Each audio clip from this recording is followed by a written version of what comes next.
Sinigang na liempo sa tunay na sampalok.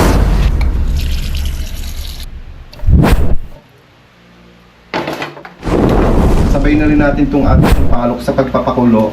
Tapos lagyan din natin siya ng leeks. Sibuyas din naman yan.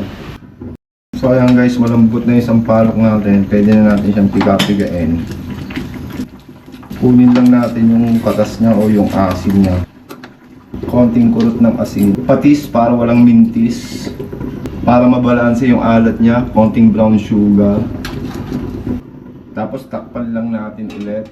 Palambutin lang natin yung ating karne. So guys, ayan, sobrang lambot na ng karne natin. Pwede na natin ilagay yung ating labanos. Lagay na rin natin tong okra at kalamismes o yung sigarilyas. Sabay-sabay na yan. Tapos takpan lang natin ulit. Lagay na rin natin tong ating dahon ng leeks, tsaka yung sili.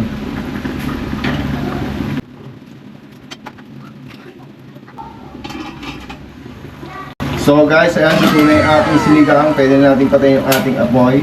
Tapos kakain na ako, tikiman time.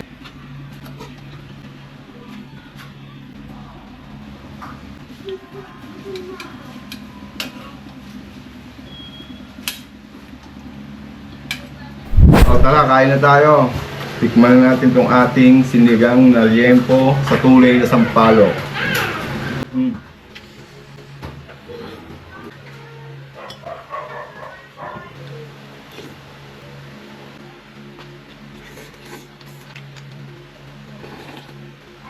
Champion! Champion!